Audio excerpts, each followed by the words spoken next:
नमस्कार दोस्तों, स्वागत है आप सभी का आपके अपने चैनल नॉलेज स्विच पर। तो चलिए देखते हैं बायोलॉजी का ही दूसरा चैप्टर जिसको हम जेनेटिक्स बोलते हैं। और यहाँ अपने स्क्रीन पे आप देख सकते हैं कि जेनेटिक्स लिखा हुआ है। तो आज हम यही करने वाले हैं। आज के लेक्चर में हम जेनेटिक्स ही देखने वाले हैं, बट इतना ही जितना कि लूसेंट में देख दिया हुआ है। जेनेटिक्स तो एक पेपर होता है और इतना ह्यूज चीज़ है, इसमें बहुत कुछ पढ़ने को है, लेकिन आपके लिए जितना इंपॉर्टेंट है, हमारे एग्जामिनेशन के लिए जितना इंपॉर्टेंट है उसी को हम देखेंगे, ठीक है। और वो भी हम लूसेंट के बुक में जितना लिखा हुआ उतना ही को देखेंगे। बाद में हम किसी और लाइक एनसीईआरटी या कोई भी इंपॉर्टेंट बुक को हम फॉलो करेंगे। तो चलिए अब स्टार्ट करते हैं आज का लेसन। Let's begin.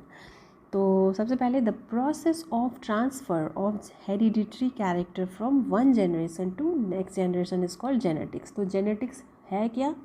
ये एक ऐसी बायोलॉजी का ब्रांच है, बायोलॉजी का एक ऐसा ब्रांच है जिसमें हम ये पढ़ते हैं कि हेरिडिटरी कैरेक्टर जो है वो वन जनरेशन से पहले जनरेशन से दूसरे जनरेशन में कैसे जाता है। मतलब ये कि ये पेरेंट से लेके ऑफस्प्रिंग में कैसे जाता है, इस चीज़ को हम पढ़ते हैं जेनेटिक्स में। जॉन ग्रेगर मेंडल जो थे, इनको बोला जाता है फादर ऑफ जेनेटिक्स। तो ये क्वेश्चन है जो कि एग्जामिनेशन में पूछा जा सकता है, who is called father of genetics. तो John Gregor Mendel is called father of genetics. उसके बाद Mendel experiments were based on cross breeding of two pea plant having contrasting characters of same feature like tall and dwarf character of plant height and of height of plant. He extended his work by 2 or 3 pair of contrasting characters called dihybrid and trihybrid cross. He concludes some result on the basis of his experiment called Mendel's law. तो Mendel's law अभी हम देखेंगे। यहाँ पे ये देख रहे हैं कि ये जो जॉन ग्रेगर मेंडल थे, जिनको हम फादर ऑफ जेनेटिक्स भी बोलते हैं, इन्होंने क्या किया था, इन्होंने क्रॉस ब्रीडिंग करवा दिया था। 2 पी प्लांट को, 2 मटर के पौधे लिए थे इन्होंने और उसमें क्रॉस ब्रीडिंग करवा दिया था। और कैरेक्टर्स ऑपोजिट वाले थे, एक लंबा टॉल था, एक डॉर्फ था, छोटा सा था, ठीक है। तो हाइट बेसिस पे ये करवा रहे थे क्रॉस। फिर ये क्या किए कि 2-3 और कैरेक्टर लिए। जैसे यहाँ पे हाइट तो एक कैरेक्टर हुआ ना, टॉल और ड्वार्फ एक कैरेक्टर हुआ, तो यहाँ पे मेंशन नहीं है, लेकिन फिर वो बहुत सारे कैरेक्टर जैसे डाई हाइब्रिड करवाए, फिर ट्राई हाइब्रिड क्रॉस करवाए, तो डिफरेंट कैरेक्टर्स को लेके वो करे।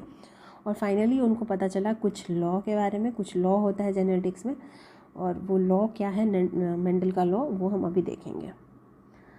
तो चलिए देख लेते हैं। Law of paired unit. Mendel propose that when 2 dissimilar unit factors are present in an individual only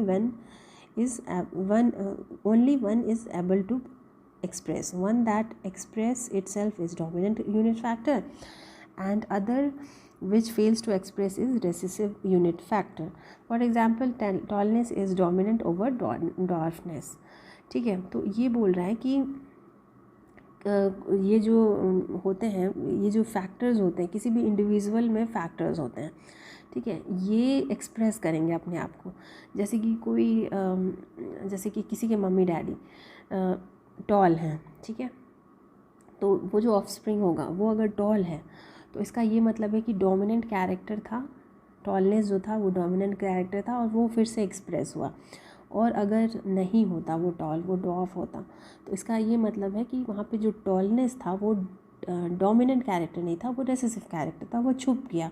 और टॉल पेरेंट्स होने के बावजूद जो ऑफस्प्रिंग है उसकी हाइट टॉल नहीं हुई। इसका ये मतलब है कि जो डोमिनेंट कैरेक्टर था वो छुप गया, वो रिसेसिव हो गया, वो नहीं एक्सप्रेस हो पाया।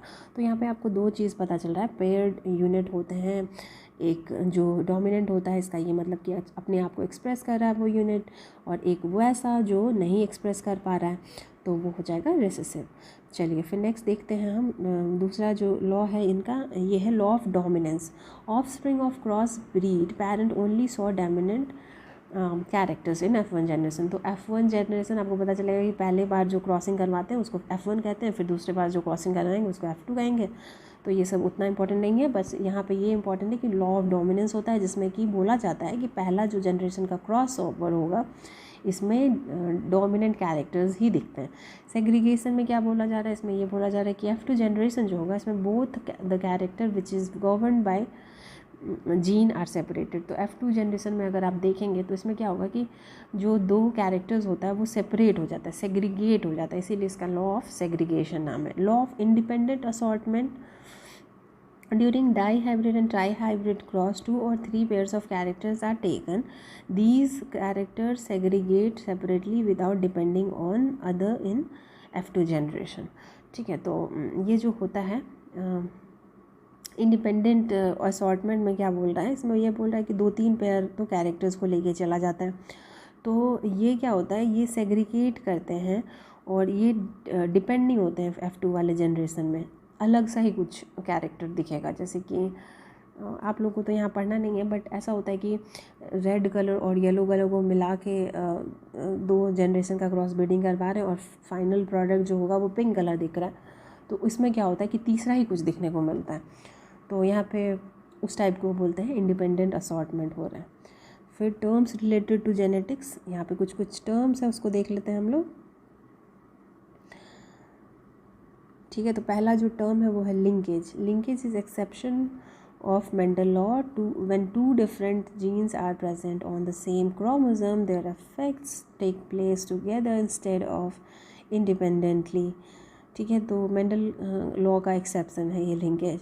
और यहाँ पे ये बोला जा रहा है कि जब दो जीन होते हैं और एक ही क्रोमोसोम पे प्रेजेंट होते हैं तो ये क्या करेंगे, ये कभी कभी their effect take place together instead of independently. तो यहाँ पे जैसे बोला जा रहा था ना कि इंडिपेंडेंट असॉर्टमेंट होगा या क्या होगा, सिग्रीगेशन हो जाएगा। तो यहाँ पे लिंकेज में ऐसा नहीं है, वो लोग तुरंत मिल के भी दिखते हैं, टुगेदर दे, वो जो कैरेक्टर्स है वो तुरंत से मिल के भी दिखता है।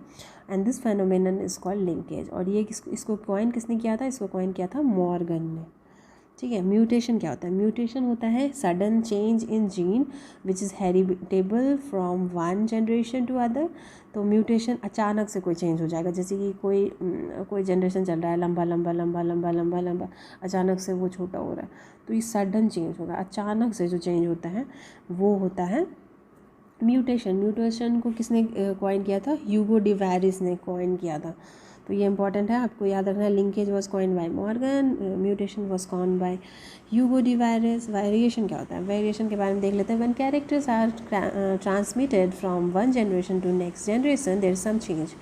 तो जब कैरेक्टर्स ट्रांसफर होते हैं, जैसे न्यूक्लियर जो हेरिडिटरी मटेरियल होता है ट्रांसफ़र, तो उसमें क्या होता है, कभी कभी कैरेक्टर्स जो होते हैं वो चेंज हो जाता है। Change in characters by recombination of gene in offspring takes place, they looks different from their parents, this phenomenon is known as variation। तो इसमें क्या बोला जा रहा है, इसमें ये बोला जा रहा है कि कभी कभी क्या होता है कि रिकम्बिनेशन हो जाता है, जीन का रिकम्बिनेशन हो जाता है और अचानक से कुछ नया कैरेक्टर देखने को मिलता है। तो इसका ये मतलब हुआ कि वहाँ पे वेरिएशन वाला जो इवेंट जो एक्टिविटी है वो वहाँ पे चल रहा था। फिर क्रोमोसोमल एबरेशन क्या होता है, तो any change in chromosome structure is known as chromosomal aberration. तो इसमें आप बाद में चल के आपको पढ़ना भी होगा। ये जो डाउन सिंड्रोम होता है, टर्नर सिंड्रोम होता है या क्लिनफिटर सिंड्रोम हमें पढ़ना है, तो ये सब क्रोमोसोमल एबरेशन है। क्रोमोसोम का कुछ चेंज हो जाएगा स्ट्रक्चर में और जिसके वजह से कुछ सिंड्रोम देखने को मिलते हैं, जैसे कोई डबल पेयर हो जाएगा, कोई एक पेयर है जिसको डबलिंग देखेंगे, या तो किसी में मिसिंग रहेगा। तो ये सब क्या क्रोमोसोमल एबरेशन है, क्रोमोसोम में जो गलती हो जाता है वो है। क्लोनिंग क्या होता है, it is a process of producing many identical organism form a single cell having same genetic character as his mother. Sheep Dolly was produced from single cell. तो क्लोनिंग क्या होता है कि एक सेल से दूसरा सेल बना देना और दूसरा ऑर्गेनिज्म, इनफैक्ट दूसरा आइडेंटिकल ऑर्गेनिज्म बना देना। ठीक है, तो एक जैसे भेड़ी यहाँ पे बोल रहा है ना कि सीप डॉली थी, तो उसका ही एक सेल से दूसरा सेल बना दिया और सेम एग्जैक्टली सब कुछ दिख रहा है, बट वो एग्जैक्टली है नहीं, न्यूक्लियर लेवल पे वो एग्जैक्टली नहीं है, कुछ कुछ चीज़ें चेंज रहती हैं, बट वो आपको क्लोन ही टाइप दिखेगा। ठीक है, तो ये हो गया, क्लोनिंग हो गया। टोटीपोटेंसी क्या होता है, टोटीपोटेंसी होता है ये पोटेंशियल एबिलिटी है प्लांट का, जिसमें it grows into a complete plant.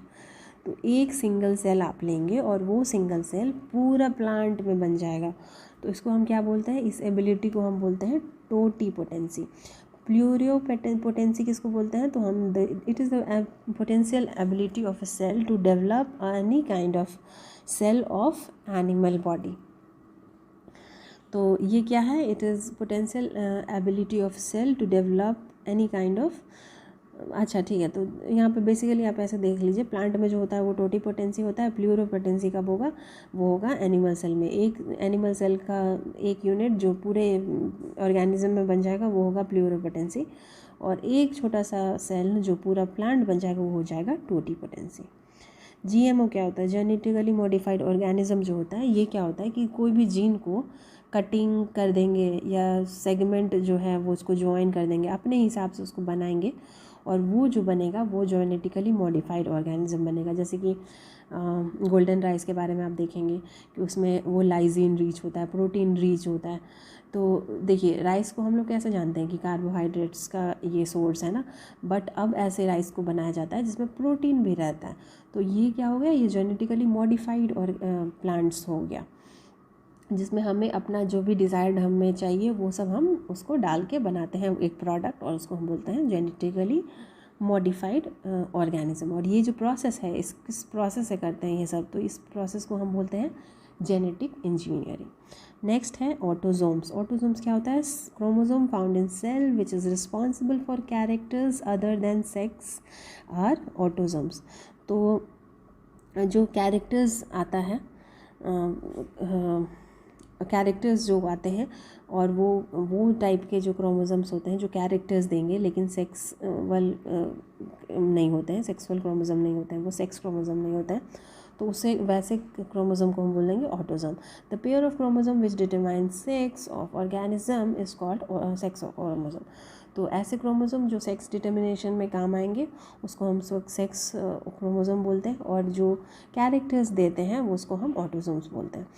Human have 23 pair of chromosomes, तो ये हम लोगों ने देखा, जिसमें कि 22 पेयर ऑटोसोम होता है जो कि कैरेक्टर्स के लिए होता है, और 1 पेयर होता है वो सेक्स क्रोमोसोम होता है जिससे सेक्स डिटर्मिनेशन होता है।